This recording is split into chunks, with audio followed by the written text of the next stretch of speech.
Dari Kota Ambon kita ke Maluku Tengah, Tribuners, puluhan kendaraan antre berjam-jam di SPBU Masohi, Maluku Tengah.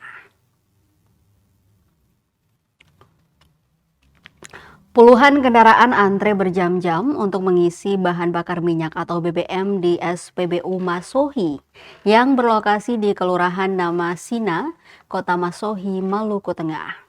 Pantauan tribunambon.com di lokasi Rabu 16 Juli 2026 pagi, antrian kendaraan roda 2 dan roda 4 memanjang hingga ke badan jalan. Kendaraan yang antre didominasi kendaraan roda 4 yang merupakan angkutan komersil milik pribadi. Pengendara terpaksa menunggu hingga 2-3 jam untuk mendapatkan BBM subsidi jenis Pertalite dan solar. Salah seorang pengendara, Ahmad, mengaku sudah mengantre sejak pukul 7 pagi. Hal senada disampaikan Rina, pengendara roda 2. Ia terpaksa antre karena kehabisan BBM di tengah aktivitas. Kondisi ini dikhawatirkan berdampak pada aktivitas masyarakat dan distribusi barang di Kota Masohi. Warga berharap pemerintah daerah atau Pemda Maluku Tengah segera mencari solusi agar antrean panjang tidak terus terjadi. Belakangan diketahui harga bahan bakar minyak non-subsidi di Indonesia kembali mengalami penyesuaian pada pertengahan 2026. Kenaikan paling mencolok terjadi pada produk BBM jenis bensin RON 92.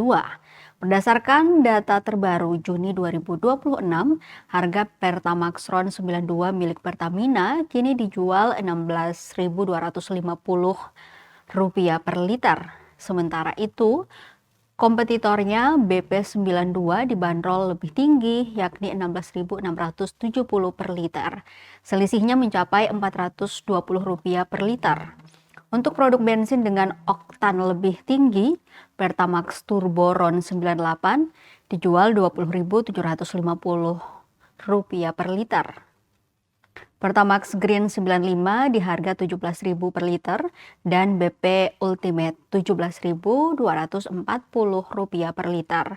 Di segmen solar, harga Dexlite tercatat Rp23.000 per liter, Pertamina Dex Rp24.800 per liter, BP Ultimate Diesel Rp25.060 per liter, dan Shell V-Power Diesel Rp24.490 per liter.